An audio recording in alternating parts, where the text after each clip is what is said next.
Yo siempre he sido la rara, la ñoña, la friki, la nerd, la que no encaja del todo.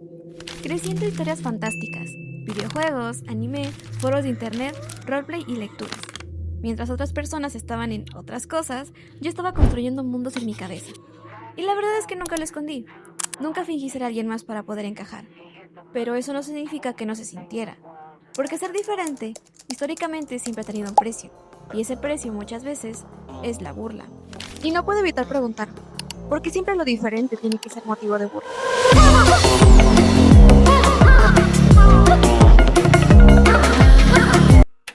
Pero entonces volvamos un poco al pasado, porque esto no comenzó con nosotros. En los años 50, cuando el rock and roll comenzó a popularizarse con figuras como Elvis Presley, muchas personas adultas lo consideraban peligroso y se decía que era música inmoral, que corrompía a los jóvenes y que incitaba a conductas rebeldes. Décadas después, en los años 80, ocurrió algo similar con los juegos de rol como Dungeons & Dragons. Hubo un caso muy mediático, el de James Dallas Egbert III, en 1979.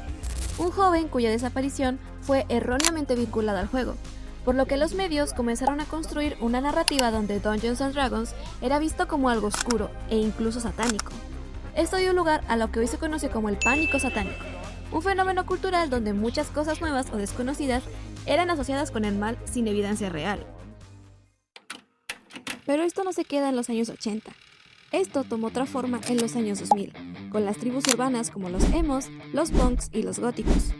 En México, uno de los momentos más representativos fue la famosa pelea entre emos y punks en el 2008, en la glorieta de Insurgentes. Somos entre punketos, darketos, emos. ¿Y por qué están atacando? Porque están copiando nuestros estilos.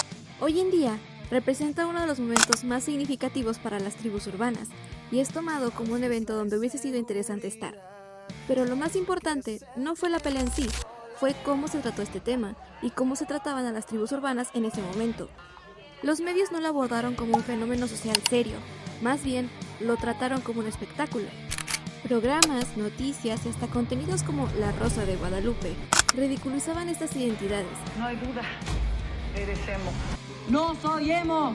¡Que no soy emo! Y ahí ser emo emo no solo era diferente, sino también motivo de burla nacional.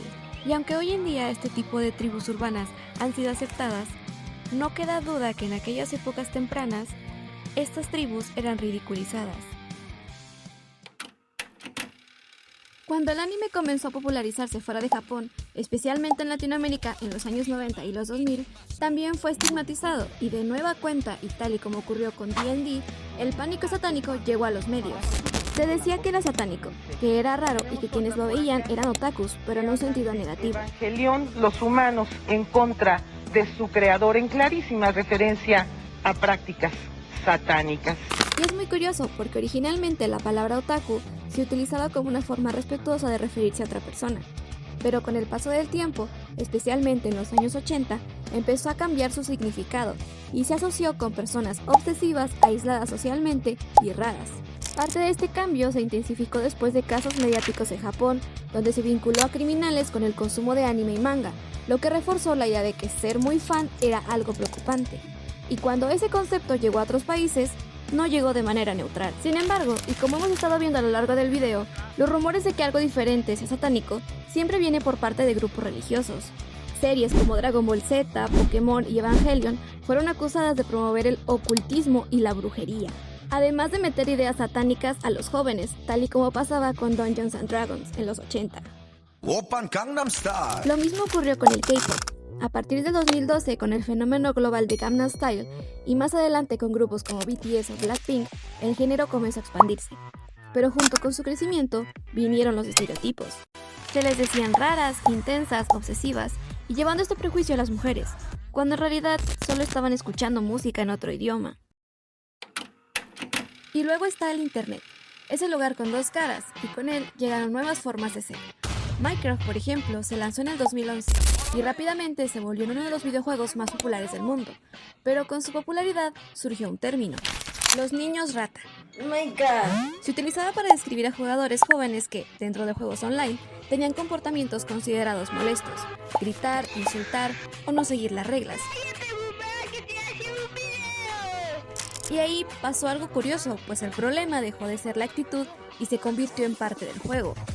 Videojuegos como Minecraft, Five Nights at Freddy's o Roblox empezaron a ser vistos como juegos de niños, y si te gustaba, automáticamente entrabas en ese estereotipo.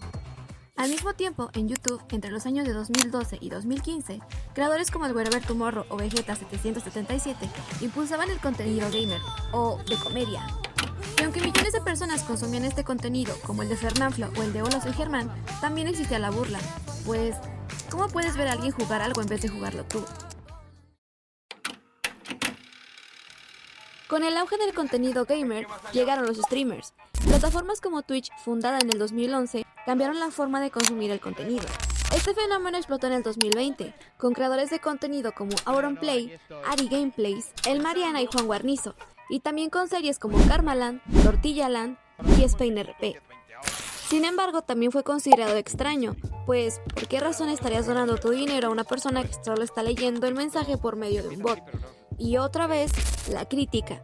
Qué ridículo, qué pérdida de tiempo y no deberías estar gastando tu dinero. Pero lo que muchos no veían a través de ese contenido era la compañía. Y pronto todos lo descubrirían. Entonces llegó la pandemia, cuando el mundo se detuvo y nos encerramos. Y de repente, todos nos volvimos un poco más diferentes, comprensivos y buscando nuevas formas de identidad y de inundar nuestra cabeza y olvidarnos de afuera. Porque estando encerrados, empezamos a buscar nuevas formas de existir y empezamos a experimentar. Comenzamos a pintarnos el cabello, a decorar nuestras habitaciones con nubes de colores, a probar nuevos estilos donde surgieron los indie kid. Y curiosamente, y por un momento, el prejuicio se fue. Comenzamos a hacer café frío en casa, a intentar recetas, a grabar videos, a explorar música distinta y sobre todo, ver anime y jugar videojuegos.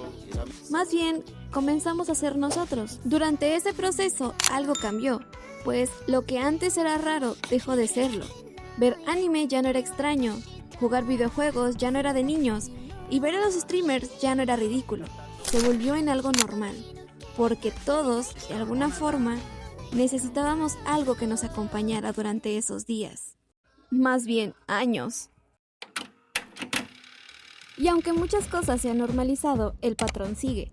Hoy lo vemos con comunidades como los Therians, personas que se identifican espiritualmente o psicológicamente con animales, y esto en realidad no es algo nuevo. Sus orígenes se remontan a foros de internet en los años 90, pero hoy son motivo de burla, como todo lo extraño que se origina en el mundo. ¿Reconocen ese patrón de lo diferente? Sí. Tal y como sucedió con los emos en aquellos remotos años de los emos contra los punks, aquí sucedió lo mismo, pero esta vez con los Therians. El amarillismo de las noticias y ahora el amarillismo de las redes sociales contribuyó a todo este movimiento. Y entonces, ahora, en lugar de ver a un montón de emos y punks peleándose, vemos a un montón de gente tratando de encontrar estos supuestos Therians. Y no es porque todas estas personas intenten entenderlos, sino porque son diferentes, y lo diferente, como lo hemos visto a lo largo de esta investigación, históricamente siempre ha sido ridiculizado, antes que ser comprendido.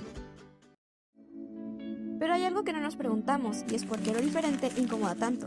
Esto tiene una respuesta dentro de la psicología social, y tiene que ver con la necesidad de pertenecer a algo, porque naturalmente todos queremos pertenecer a algo o ser parte de algo, y para eso aprendemos lo que es ser normal o lo que es natural en el comportamiento en una sociedad. Entonces, cuando alguien rompe este molde, lo consideramos diferente, e incluso incomoda. Sin embargo, también está la conformidad social, que es la presión de hacer lo mismo que todos para evitar ser rechazado. Pues ser diferente implica siempre un riesgo, que te excluyan, que te juzguen, y para eso es mucho más fácil burlarse, excluirlo y finalmente aceptarlo.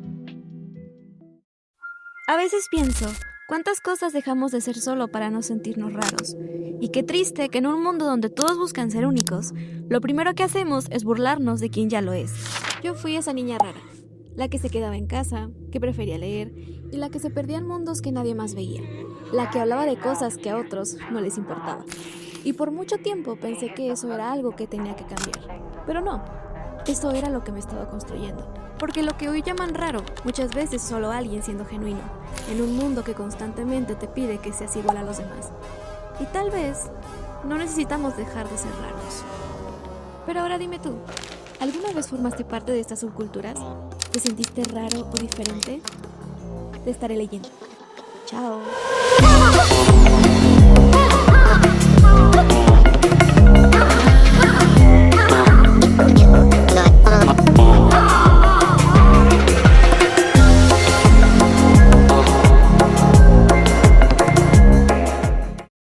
Después llegaron los streamers,